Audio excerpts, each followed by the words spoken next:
வங்கக்கடலில் நிலை கொண்டிருக்கக்கூடிய ஆழ்ந்த காற்றழுத்த தாழ்வு மண்டலம் வேகமெடுக்க தொடங்கியிருக்கிறது. இது தொடர்பான விவரங்களை வழங்குவதற்காக செய்தியாளர் தமிழரசி இணைகிறார். தமிழரசி, விவரங்களை பகிர்ந்துக்கலாம். ஸ்ரீராம், தென்மேற்கு வங்கக்கடல் பகுதியில் நிலவிய ஆழ்ந்த காற்றழுத்த தாழ்வு மண்டலம் கடந்த 12 மணி நேரமாக ஒரே இடத்தில் நிலை கொண்டிருந்தது.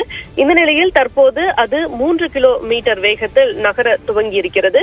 இந்த நிலையில் ஆழ்ந்த காற்றழுத்த தாழ்வு மண்டலம் இன்று மாலை முதல் நாளை காலை வரை இந்த இடைப்பட்ட நேரத்தில் தற்காலிக புயலாக மாறும். தற்போது அந்த ஆழ்ந்த காற்றழுத்த தாழ்வு மண்டலம் சென்னைக்கு 480 கிலோமீட்டர் தெற்கு தென்கிழக்கு பகுதியில் மையம் கொண்டிருக்கிறது. தற்போது நகர துவங்கியிருக்கக்கூடிய நிலையில் நவம்பர் 30ஆம் தேதி ஆழ்ந்த காற்றழுத்த தாழ்வு மண்டலமாக அது வலுவிழந்து காரைக்கால் மாமல்லபுரம் இடையே கரையை கடக்க வாய்ப்பிருப்பதாக கூறப்பட்டிருக்கிறது. இந்த நிலையில் இன்று இரவு முதல் சென்னையில் மழை பெய்ய துவங்கும் என்றும் அதன் பிறகு அது படிப்படியாக அதிகரிக்க தொடங்கும் எனவும் வானிலை ஆய்வு மையம் தெரிவித்திருக்கிறது. ஸ்ரீராம், விவரங்களை வழங்கியதற்கு நன்றி தமிழரசி.